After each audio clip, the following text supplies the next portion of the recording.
You were trained your whole life to be harmless. They said that to be loved, you needed to be pleasant.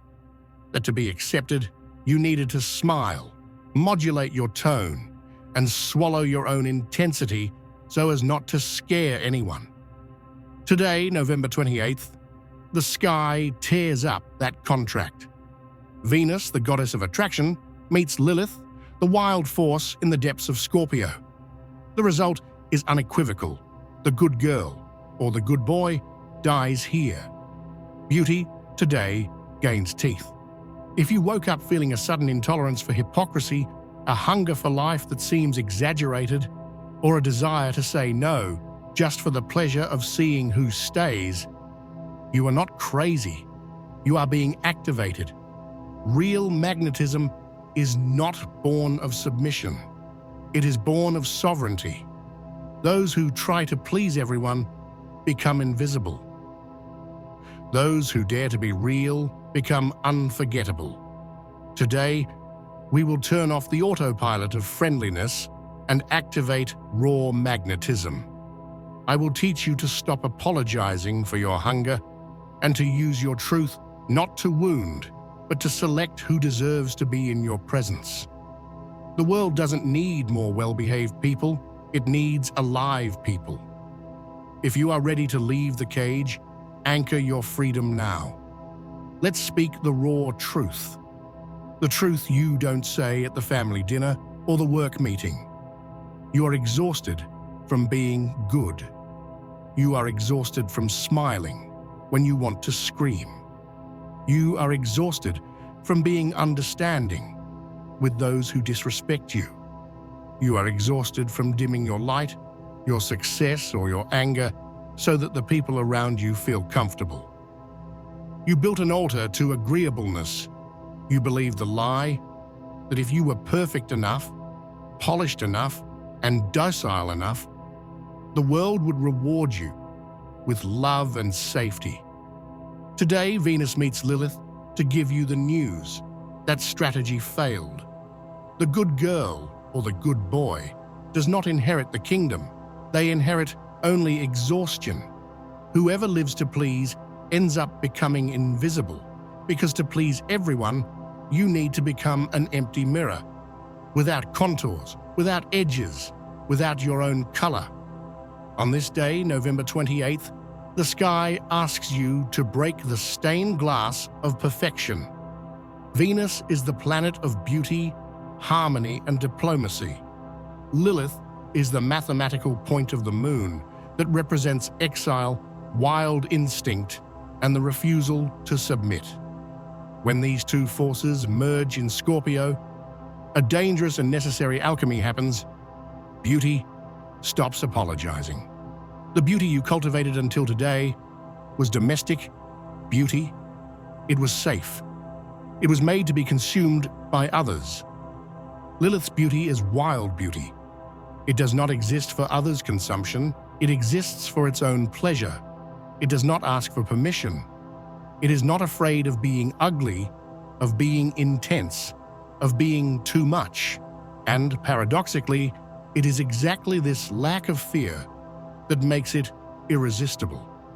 The first movement of this rite is the funeral of your polished version. You need to identify where you are being cute when you should be fierce. Fierce does not mean violent. It means integral. Where are you saying it's fine when someone crosses your boundary? That is being cute. That is the good girl's poison. The fierce version says, this does not happen again. Where are you waiting for someone to choose you, validate you, or give you permission? That is being cute. The fierce version chooses itself and informs the world where it will sit. Where are you hiding your ambition, your sexual desire, or your hunger for money so as not to seem greedy or vulgar? Lilith hates hypocrisy. She prefers an honest sinner to a fake saint. Today, you will feel a physical repulsion for your own automatic friendliness. That nervous little laugh you give when you are uncomfortable. Today, it will stick in your throat. That habit of apologizing before asking a question, today it will seem ridiculous. Let it die. The death of the nice character is terrifying to the ego, because the ego believes that friendliness is the only shield it has against rejection.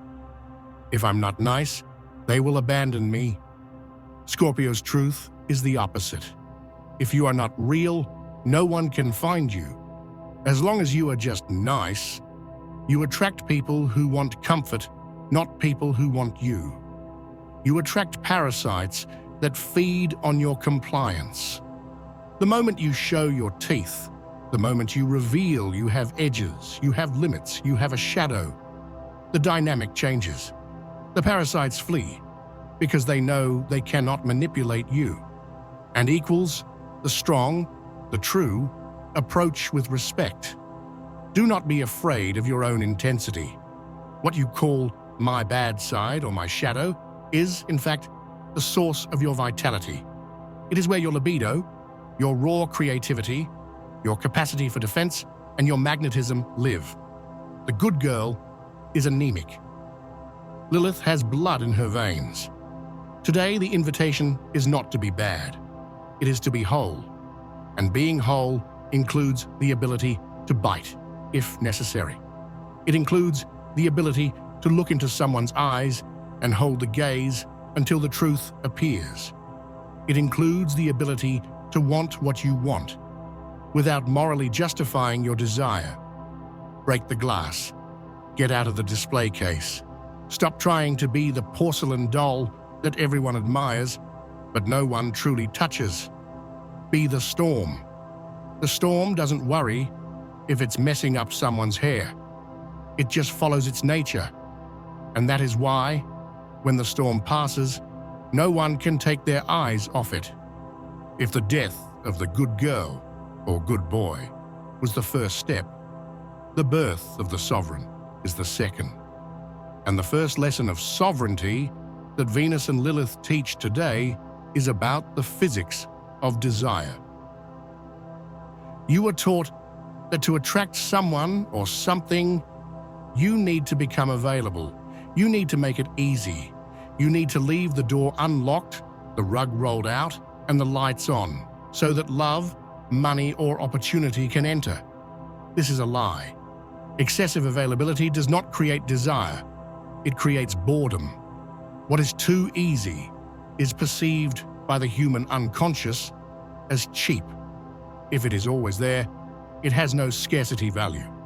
If it requires no effort, it generates no conquest. Lilith, the archetype of the untamable feminine, operates by a different law, the magnetism of refusal. She does not chase. She does not beg. She does not facilitate. She selects. Understand the vibrational difference. Whoever chases is in the energy of lack. I need you. Whoever selects is in the energy of abundance. I have my value. Do you measure up to it? Today, the sky invites you to test the terrifying and delicious power of no. No is the most powerful tool of seduction and negotiation that exists.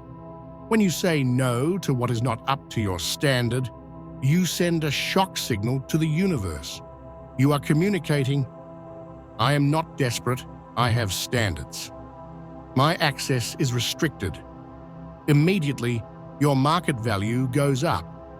Think about the times you tried to please someone by accepting crumbs. You accepted the bad schedule, the low pay, the lukewarm treatment. What happened? Did the person value you more? No, they treated you as a guaranteed and disposable resource. Now imagine the opposite. Imagine someone offering you something that almost fits, but is not what you want. And you, with the cold calm of Venus in Scorpio, look and say, I appreciate it, but this doesn't meet my needs.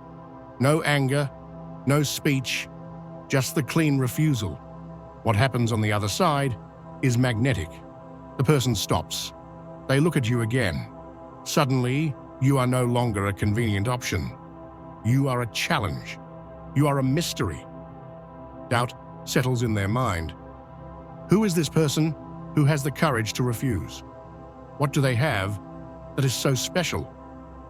Refusal creates a vacuum, and human nature, driven by the desire for conquest, rushes to fill that vacuum with effort, with attention, with better proposals.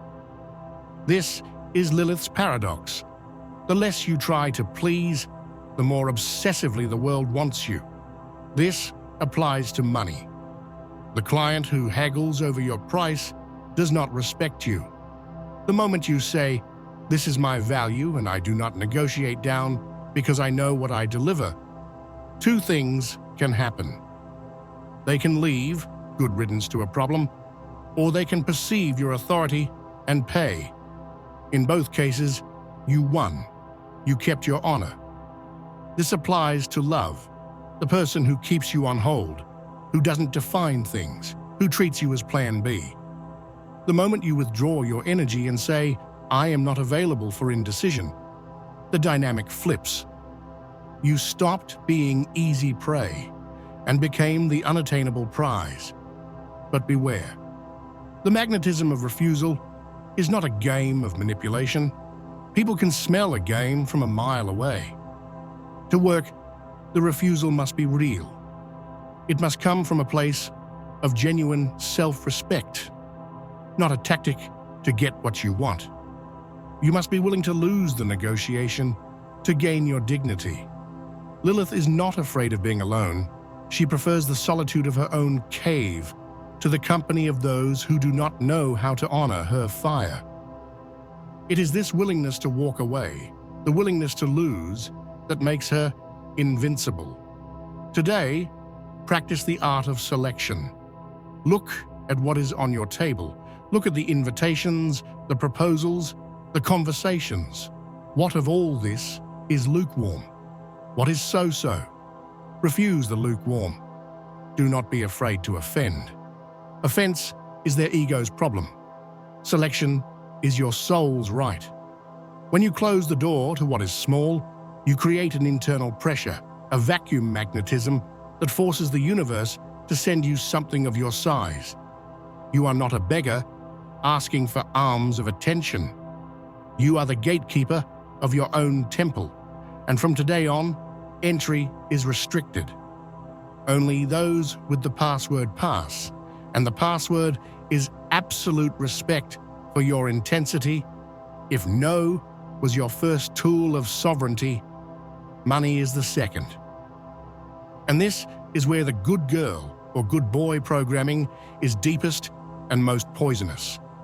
There is a reason Venus rules both love and money. Energetically, they are the same thing: value, reception, and pleasure. If you are ashamed of one, you are probably ashamed of the other. Society taught you that wanting money is ugly. It is vulgar. They said spirituality and wealth do not mix, that ambition is dangerous, and that you should be content with enough to survive. Today, Lilith enters the house of money to destroy this hypocrisy.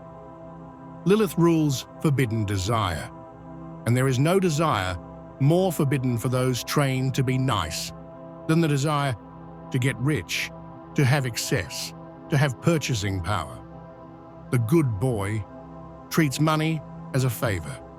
He asks for a raise with his head down, apologizing for the inconvenience. He undercharges for his work to help the client, hoping this charity will be rewarded with loyalty. Spoiler, it isn't. It is rewarded with exploitation. He feels a secret guilt every time he spends on his own pleasure. Today, you will break the pact of poverty. Financial sovereignty begins when you stop treating money as help and start treating it as prey or as a right. Do not be scared by the word prey. Money is living energy. It respects those who have the courage to hunt it or the gravity to attract it. It flees from those who fear it. It flees from those who apologize for wanting it. You need to look at your bank account and your ambition with the same ferocity Lilith looks at the world. The first change is in your voice. When you state your price, what happens to your throat? Does it lock up? Does your voice go up an octave, turning the statement into a question? It's $500. Is that okay? That is the smell of fear, and the market smells fear. From today on, practice the taboo price. The taboo price is that value that gives you butterflies in your stomach, but makes you feel respected.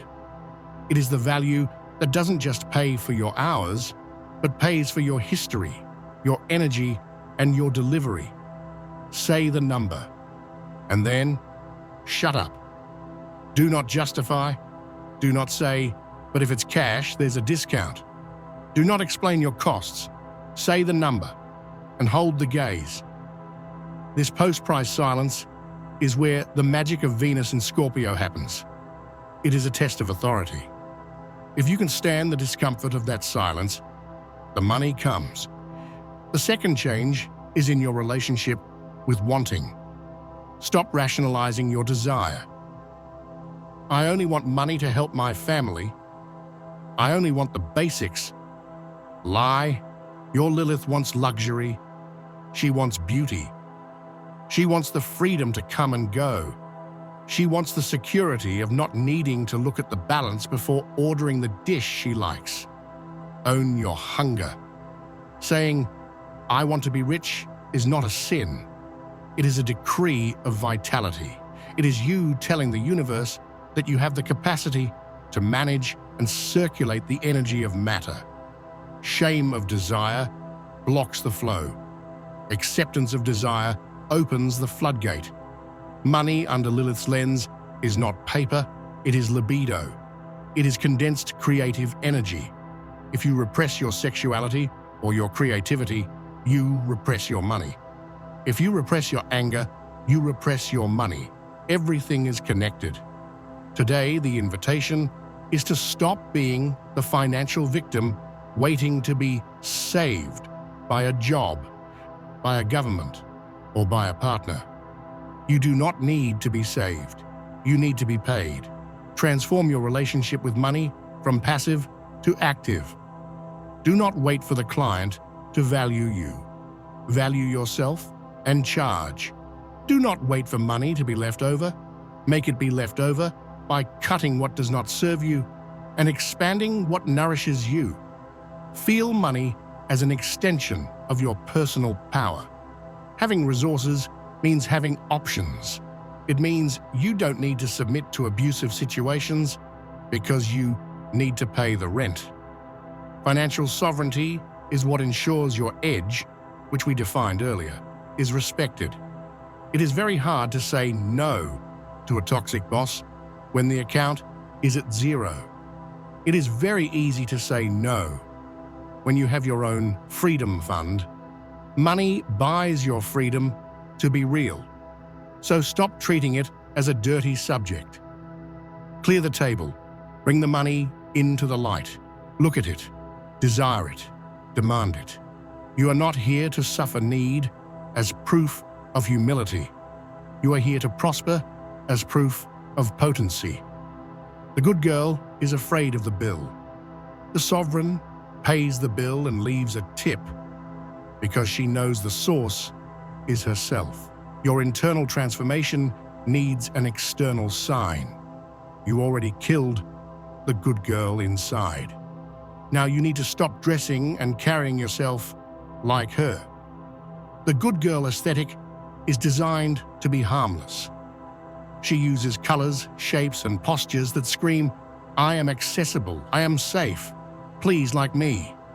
She dresses not to bother anyone.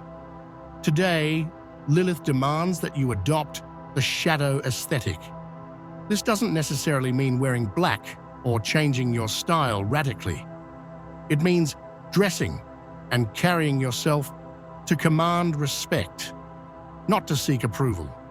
The beauty of Venus in Scorpio must intimidate slightly. Yes, intimidate. Intimidation is not aggression. It is a filter. When your image communicates power and self-respect, weak, manipulative, or disrespectful people feel afraid to approach. They look at you and think, "I can't play games there." This saves you time. Your aesthetic does the dirty work of pushing away those who aren't on the level to be in your presence. Start with posture. The person who wants to please leans forward, smiles too much, nods in agreement all the time. The sovereign occupies the vertical axis. She keeps her spine erect. She doesn't smile to break the ice. She smiles when she finds something funny. The neutral face of a secure woman or man is one of the most terrifying things for those who need constant validation. Hold your neutral face. Move on to the look. Wear what makes you feel dangerous. It could be red lipstick, a leather jacket, a heavy accessory, or simply a haircut that shows your face instead of hiding it. If you look in the mirror and think, "Is this too much?" then that's it. Too much is Lilith's right measure. Stop trying to look cute. Cuteness is the aesthetic of submission. Seek the elegant, the strong, the mysterious. When you enter a room wearing your shadow aesthetic, you are not asking for permission to be there. You are informing the environment that the temperature has changed. Your image is the book cover. Ensure it warns that the story inside is not a childish fairy tale, but an epic legend. If they think you seem stuck up or untouchable, great. It means the entry barrier is working. You stopped being a public park and became private property. You killed forced friendliness, learned to say no, assumed your ambition, and wore your shadow. Now observe the field. Reality will give you immediate feedback. The unmistakable sign that the Lilithian activation happened is the end of neutrality. Until yesterday, you went unnoticed. People thought you were cool, nice, harmless. You were elevator music. Today, you become heavy rock. You will notice an immediate polarization around you. The first group, the lukewarm people, those who like comfort and superficiality, will pull away. They will look at you strangely. They will ask, "Are you okay? You seem upset." Translation, "You are not smiling to please me, and that scares me. Do not try to fix this. Let them move away." Their fear is the proof that your edge is working. Your intensity is burning their futility. The second group, the intense people, those who have substance, power, and truth, will approach with fascination. They will smell your scent. They will notice that there is someone real there. You will start attracting looks on the street, not because you are beautiful in the standard sense, but because there is electricity coming out of your skin. Lilith's magnetism is biological. It attracts those who hunger for life. And speaking of hunger, that is the internal sign. Your libido for life returns. I am not speaking only of sex, although that also happens. I am speaking of appetite. You feel the urge to eat real food, to taste strong flavors. You feel the urge to create things, to get your hands dirty, to sweat. The apathy, that gray feeling of whatever, disappears. You start wanting again. You start having desire again.